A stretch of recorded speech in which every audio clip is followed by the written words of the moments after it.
good, y'all? It's your boy Herb. And it's your girl Mo. And welcome to our soon-to-be world-renowned podcast, Young, Black, and Figuring It Out. What up, though? What it do? Whatever we tell it. Hey, so it feel good. Yeah, that's great. Feeling good. Welcome to another episode of part 2 of season 2.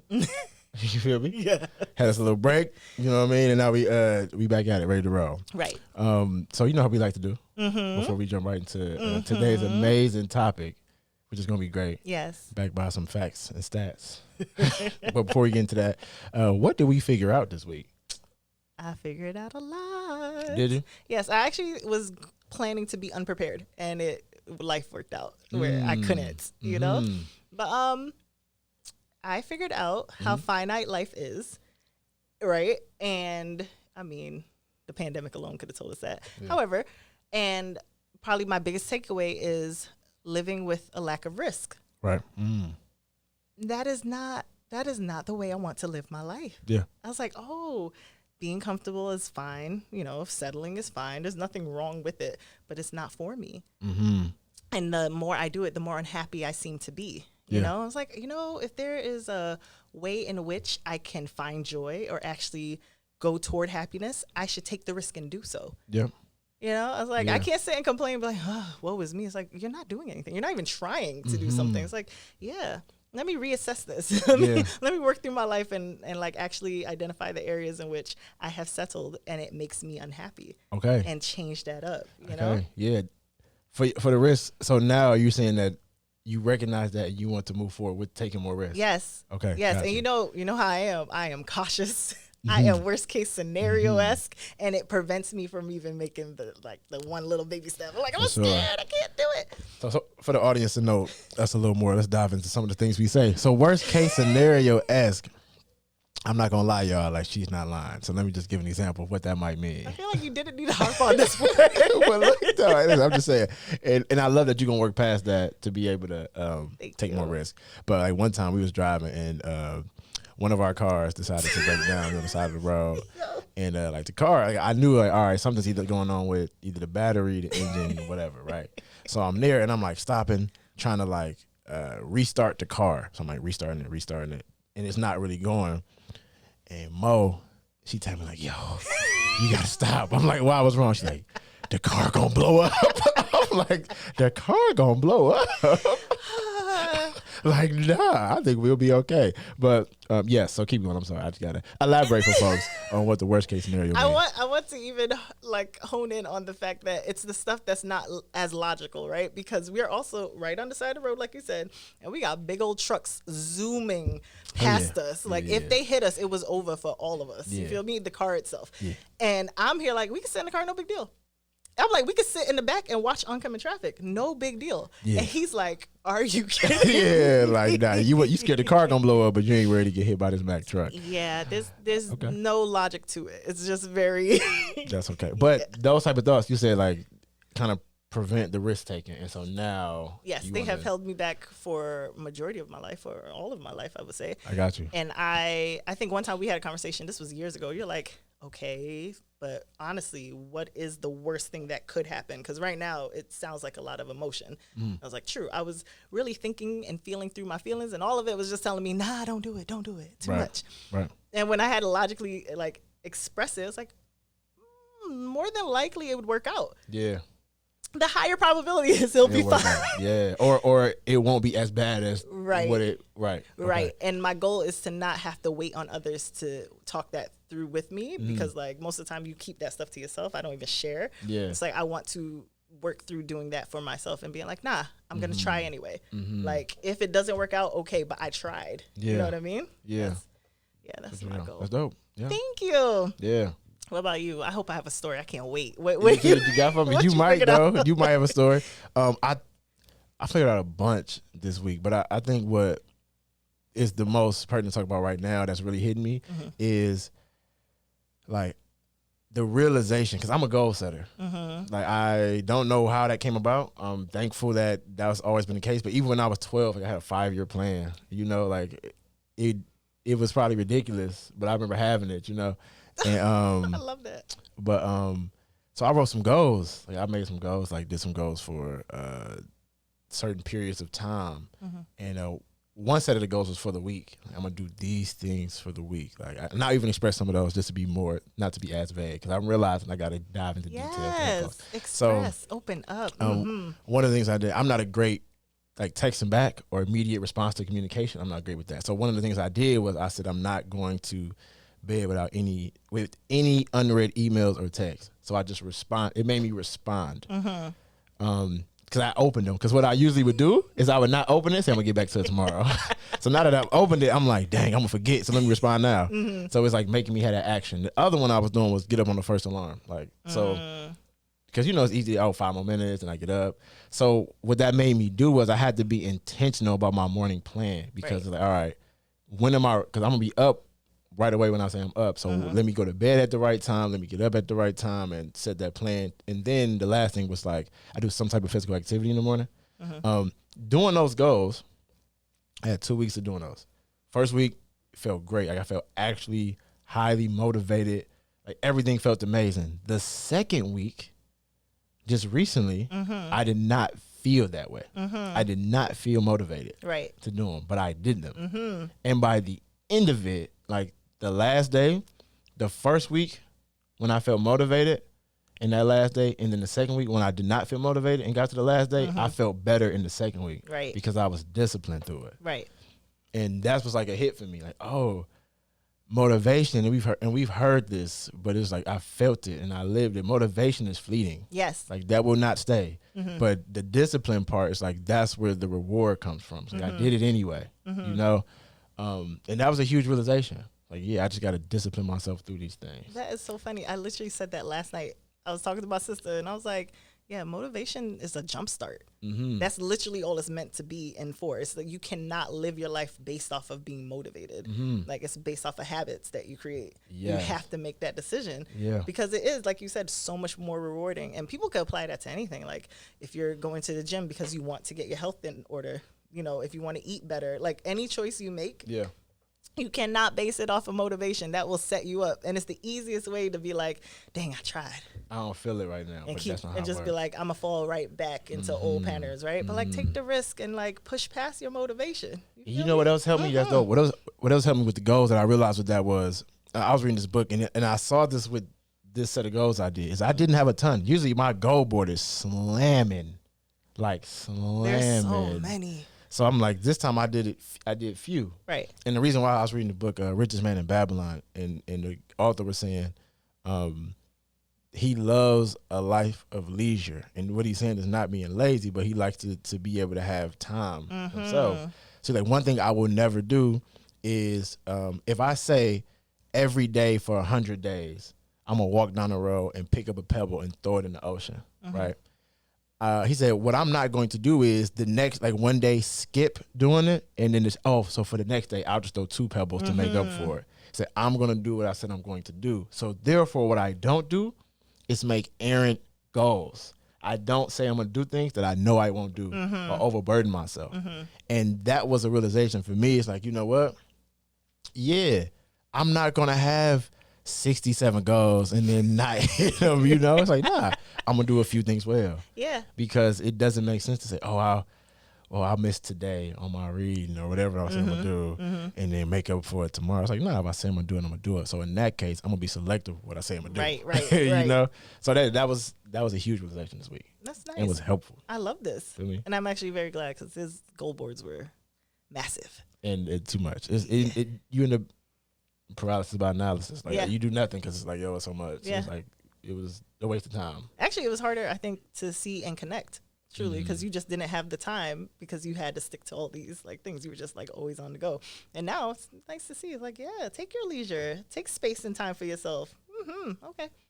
So today we have an amazing topic for everyone. We're gonna dive into it, and it's I hope people aren't sleeping because we're about to wake y'all up.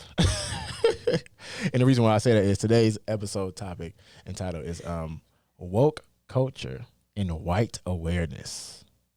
Woke culture and white awareness. So we are going to dive into this concept of woke culture and how has that and had that translated into white awareness or any awareness at all. I love this topic, but I don't know how we just gonna skip past that dad joke. Anyone heard that? Like, stay Yeah, away. it's all right. Get out of here. Yeah, people ain't sleeping. But yeah, I feel like this can be controversial, which I'm excited about. Absolutely.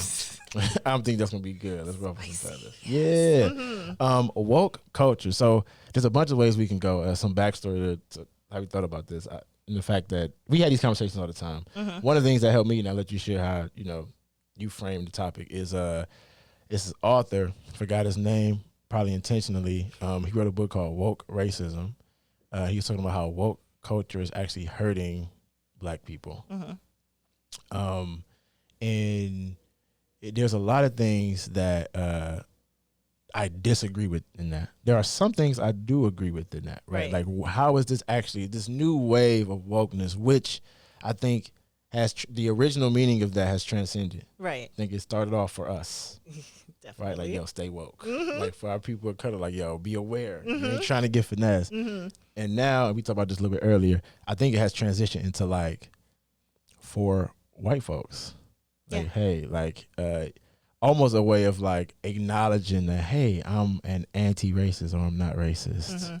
And so it's like the term has, in a sense, been colonized a little bit. Yeah. Depending on how you use it. I think people have now merged it hand in hand with, like, cancel culture. So the moment you hear woke, it's like, oh, you're trying to cancel somebody, and it acts like this agenda type of terminology. It's politicized. Right. Okay, yeah. So how did you, like, when you think about that? How do you feel about woke culture? How did you frame coming into this topic today? It's, for me, it never changed definitions. If anything, I think I get more annoyed the more people try to utilize it or weaponize it against others, right? And I've always seen it as, like, blindness being transformed, like you're all of a sudden able to see. It's like, for you, and you didn't know you were blind. You were just living your life in this bubble, happy-go-lucky or miserable, however you lived. And all of a sudden the veil is pulled back and you can actually see what's going on. And people are, like you said, coming alive. They're coming awake. They can see now. And so I never seen it as a negative thing. The more people that I've seen almost being like, oh, my action is a microaggression. Yes. And we can now talk about it. You know what I mean? Because years before, it's anytime anyone brought up anything, like, I really did not care for how you said that. It'd be like, oh my gosh, why would you? I didn't do anything to you. That was generally the cycle. And now I see more of, like, I'm guilty of that. And, like, yeah, let's talk about it. We can actually work through this and unpack it. You don't end friendships. It doesn't, like, leave with resentment. You kind of get closer now. Yeah. You know what I mean? Yeah. What's up for you? And you seen it happen. And I think about it because I think about it in the context of the woke idea, people being more awake to what's happening. It's like, I'm seeing it. And originally I was saying, I think for us, it was for us. It was by us and for us. Like, yo, stay woke. Boo-boo. Don't let the man get you, And now it's kind of like being popularized and colonized in a sense.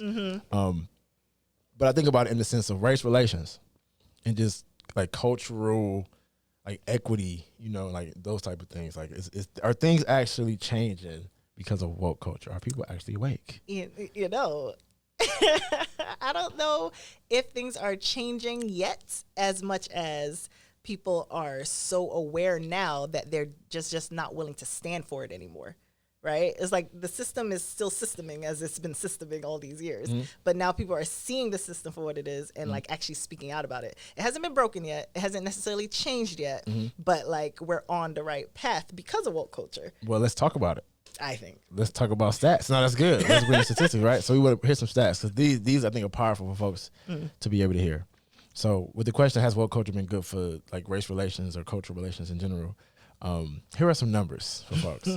So in 2001, so about 20 years ago, 36% of white and 28% of Black Americans said race relations were some form of bad. So either somewhat bad or very bad, right? So 36% of white people thought that race relations were bad in 2001. 28% of Blacks, right? Now in 2021, you ask that same question, 56% of white folks say that race relations were some form of bad, and 66% of Black people said that some form of race relations, right, were some form of bad. So when you look at that, two things. One, both groups would say, in that question, would say that things are worse now. If you look at that, right? And then also in 2001, Black folks thought that things were somewhat better than white folks did, right? Now, we, our culture, black culture, sees things as worse than white folks do. Even though we both see it as totally, overall worse, yes. we see that it's actually worse off for us. Right. And so let's unpack that, right? Like, why is that? I mean, what does that actually mean? Does that mean things are worse? Or what could that mean? So let's start with the 2001 stat, because I just wanted to talk about that. The fact that in 2001, 36% of white folks said that things were bad in race relations, and only 28%. The first thing I thought was, I don't care if it was 1901, 1801, 2001. I don't care when it was. I know in my being that things are not. If you look at any statistic, things are not better for us. So why do we see it that way? And the first thing I thought was, well, we were comparing it to other generations. In 2001, if you go back to the 80s, war on drugs, Yes. 60s and the riots and then the civil rights and then Jim Crow. In 2001, we were like, yeah, this is pretty good. We will take this. George Bush is crazy, but we going to take this. Like, we fine. Like, that's what we thought, and that's how we felt. That is true. That's how I saw it. What you think? Well, I would agree, and it's always generational to me, right? So, like, in 2001, the adults at that point who were probably the ones giving these stats were much younger in the 80s when the war on drugs and everything. So, like, yes, comparing for, like, what it was like when we were growing up versus to how it is now is probably much better. It's like that would make a lot of sense. And I know you ain't trying to jump yet, so I'll stay in 2001. But the same thing could be true now, 20 years later. 'Cause I'm like, back when I was 12, my perception is so different now as an adult. Like, yeah, I see it differently. So all those people who are much younger back then and saw how things were versus now with technology changing and more awareness for what's going on around us outside of our living spaces, major. It's like, oh, I see it for what it is. The veil has People been are waking up. You know what I mean? Okay. So right now, so going back to that stat, right? So double, like more than double for black folks and almost double for white folks say that things are, when they ask the same question, how are race relations between white and black people? They've increased from, like, people say it's worse in 2021 than they did in 2001. Almost double. Look at those stats. Right. So you would say that's because, and this is what I think too, not because things are actually worse, but because folks are recognizing the things that are actually happening a little more clear. They're a little more awake. And I think that too. And I think the other thing is, like, in 2001, I think it was the heel of less explicit racism, right? Like, less Jim Crow, like, you can't drink out of this water fountain. And there's a sign that says that. There's less of that. But that was, I think, the in-between where there was a mass cultural awareness of structural things and implicit things that happen. And I think that's the switch, is now people are more aware of that. Right. But you know what's interesting? We say awareness, and I think a lot of it has more to do with attitudinal change, because back then when everything was very overt, people were aware, just no one cared. It's like it didn't matter if people were being maltreated for their skin color, because that's just how, that was the status quo. That's how things were supposed to be. And now they are not only aware, but their attitude has changed, because it's like, oh, that's not right. Oh, maybe we shouldn't actually be judging or treating people poorly based off of these things. So I think with the awareness and this new generation, their attitudes have been changed. Like, they're not being raised in the same status quo mindset. Right. Yeah. And I think we kind of got lulled to sleep. Like, with the Bill Clinton era, who kind of, like, before we really recognized what the Clintons did. Did you say lulled to sleep? We did. I think we got lulled to sleep, because it was like in the 2000s where black folks thought things were better off than the white people did. This was in the era where the Clintons had just come in, a Democratic president that supposedly did a lot for us until you look back and see the truth. Then we led into the Obama area. Like, oh, we kind of got lulled to sleep. Things are actually good. I think America got lulled to sleep. And then 2021, we also have to realize this is the heels of the 45th president, whose name I won't say, who made us recognize, oh no, we thought we made it, But nah, we really did not make It was it. just dormant under the surface. Yeah, it was waiting here. We got lulled to sleep. It's just like, oh no, wait, we That thought we is were so good. true. I did hear a lot of people say like race relations. What are you talking about? Our president was black. It's like, Okay, right. It's like, oh, that's how we think. And are we feel. gonna pretend like all the like hate toward that happening wasn't apparent? The cartoons that we saw, like there was so many things that were happening under the surface that no one really brought to light, or wasn't like maybe fully showcased for all to see, right? Right. But like with TikTok now, you can see everything. Everything's going on. Yeah. Yeah. Okay. Yeah. You're right. And so just to even lead to some of these stats, then I want to transition to another question I think is going to be a good discussion, right?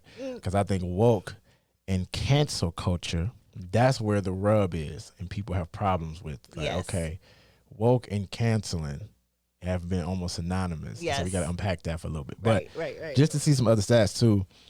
So just to see how people are waking up a little bit. So in 2001, 41% of all people in the country were dissatisfied with the treatment of immigrants. In 2021, 60%, right? So about a 20% jump in that, where people said, yo, this actually, things aren't okay, right? So more of an awareness. And then another way for how this is manifested, and I think this is a really cool like display of how people, like the learning is translated into people's lives and the attitudinal change that you mentioned. So peep this. In 2001, 33% of white people disapproved of interracial marriages between black and white folks. Okay? Saying that. As opposed to now, only 20%. So we made some progress. Okay. Okay. Okay. Now, black folks, let's look at this. This kind of hit me. In 2001, 20% of black folks said, nah, that shouldn't be happening. Right? That's where now only 3% of black folks say, nah, that shouldn't be happening. Right? With the blended family. So this is a 20-year difference. Yeah. And people seeing, like, I think the first thing culturally, accepting that, I think that is a microcosm of how people feel about cultures, because I think the clear separation between cultures is most acceptable definitely manifests in relationships the strongest, where families want to approve. And the fact that folks are approving is so much more heavy now, right? I think it's a representation of how that's manifesting into how people view race relations. That is true. Yeah. I did recall hearing some time back that the minorities of before are not necessarily going to be the minorities of now in the future, because so many are brown, because everyone is like racially mixing and having children. It's like, yeah, soon enough, what is race? Yeah, by 2040, people of color will greatly outnumber their white counterparts. Right. By 2040. And, not talking in any sort of like power struggle move, but Just I'm looking forward to this. I really, I'm looking forward to this. I think it's beautiful to look at an array of colors around me. Maybe that's just me. Yeah. And before we jump into like the cancel culture piece, I want to just put this out here and unpack what we think about this. And all these stats are from Gallup. If you know Gallup is a world renowned survey entity that does a lot of great surveys. And so these are good numbers to see. But I'll put this out there.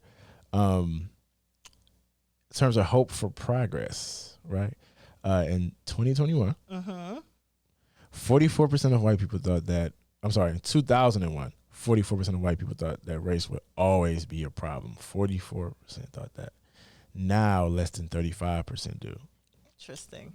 For black and brown people in 2001, 66% of people thought that race would always be a problem. We would overcome it. Now only 59% think that.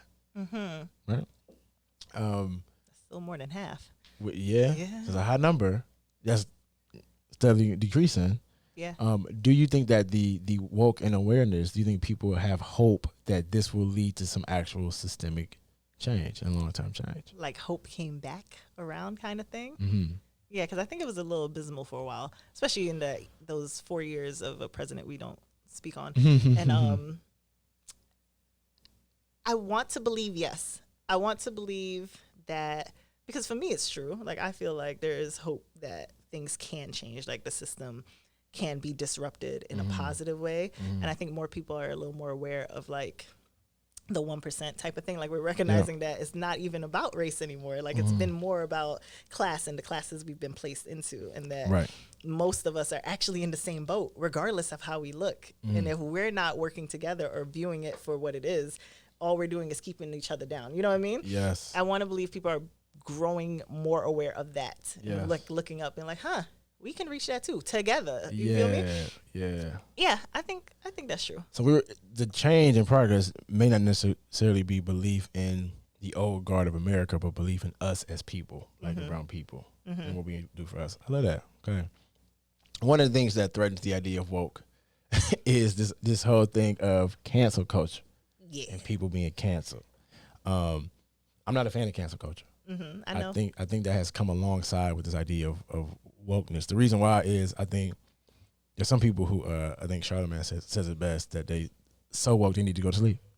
And that's right. And that's real. I think that some people are so woke that sometimes with things that don't even really need to be addressed get addressed. No, but that's true. It's like, hey man, you mighty awake. It's time for a nap. Unfortunately, that is true. Yeah. And when we say that, we're talking like people who can look at the color on the wall, like the paint, and claim that the fact that the white is colored over the black is telling you. You know what that means? You feel me? That's symbolic. It's a little much. It's a little much. Or but the other side of that too. So here's the thing.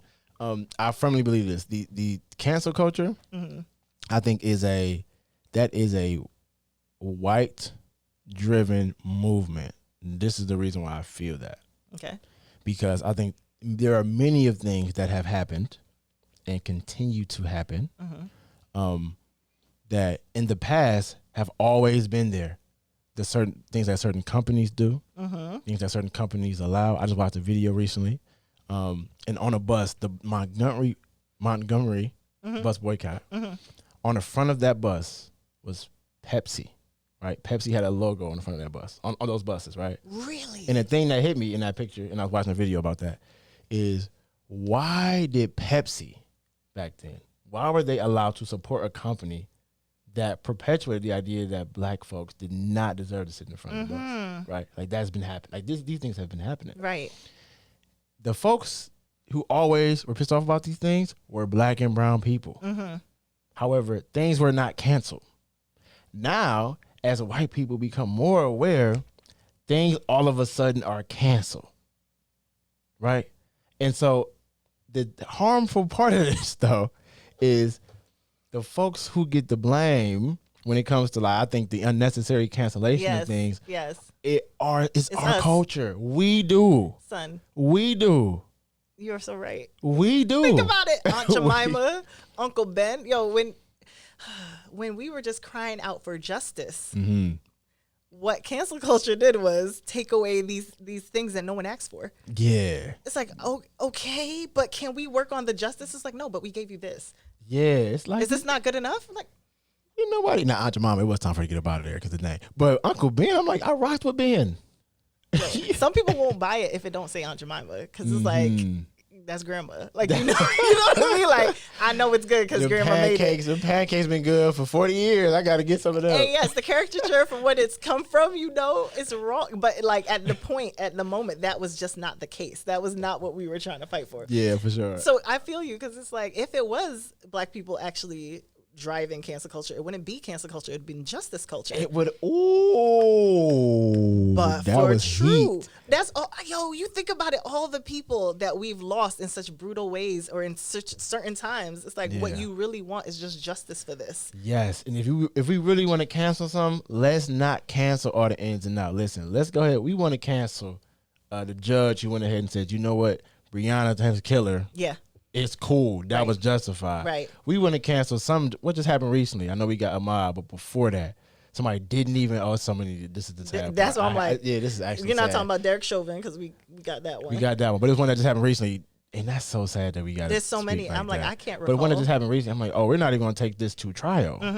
You know what I mean? And I know who you're talking about, but I don't remember who you're talking about. But those that's justice. Right, like that's justice like George culture. Zimmerman getting off. That's justice culture. So that's why I feel like that's a white-centered movement. Because if in reality, if it was us, things would have been canceled. You know what I mean? So, and I think that's where the problem with woke culture kind of intersects with the idea that we aren't the ones driving the movement, but we suffer the consequences, right? When people look to divide certain things. Yeah, and we take on the blame. Like we get blamed for it, as so we did something. It's like what? Yeah, because we're speaking up, and other people are actually listening, and then taking it left. You're blaming us for speaking up. It's like we've been speaking up. Okay, now let's keep this real. Let's be honest. When are we not? Yeah. Okay. So some of the things, like, some people. There was one article I read where somebody said something like, I think it was a president of a school who said something like, we need to address the continual atrocities of racism, and understand that Black lives matter, but also everyone lives matter, right? For example, and they got the boo. Because they said everyone, almost like the all lives matter thing. Yes. Even though in the beginning they said this, and they got the boo. Someone else, I forgot who it was, someone did something. They made a mistake in the wording about Martin Luther King. They called him like Martin Luther. I remember. Okay, got the boo. They didn't write that though. They stated that on live camera, wasn't that? They said, they said that. They said it on live camera, and it's COON. Yes, that's what they said. And there was a few other things where people got canceled. I'm like, ooh, yeah, it was on the fence. Like maybe not. Do we? All right, we keeping it real. Us. It's like sometimes we feel like, yeah, because we got canceled all the time for nothing. Like we got canceled from jobs, we got canceled from justice, we got canceled from restaurants. It's like, all right, take a little bit of that. Do we have any of that vindictive? We as in you and I, or we as in a culture? Because I ain't gonna speak for the culture. Okay, how you feel about it?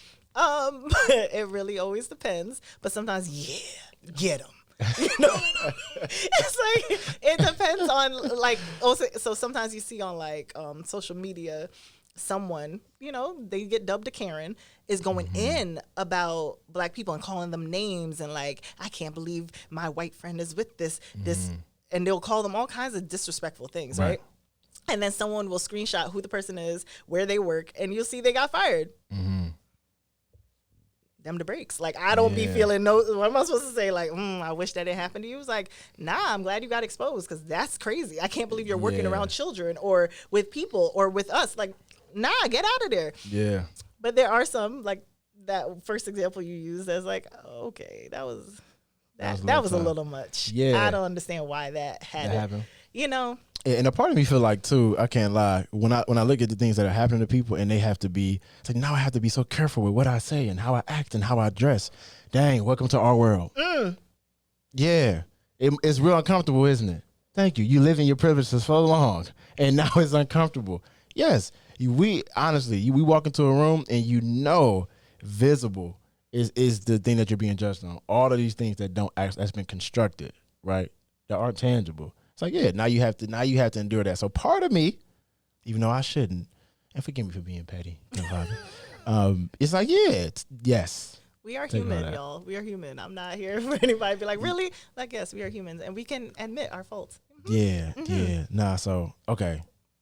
So, yes, so let's answer this question. If we had to give a definitive answer and a why, is woke culture good or bad or indifferent? I hate your question. That is not end all be all. I think woke culture has its place, and I think it can serve a great purpose. You about to PC it? And I think, like anything, people can misuse it for their own purposes, right? And for that reason, that's why it has been deemed bad. But what it started for and what it's meant to do is greatness. Ooh. Yeah, I dropped the mic metaphorically. Yeah, so we gonna listen, y'all. I know y'all might be listening because right there with so much heat, you gotta start right there. Y'all might be listening like, man, what in the world is they talking about? Look, we might be right. We might be wrong. But at the end of the day, we just young, black, and figuring it out. Tough.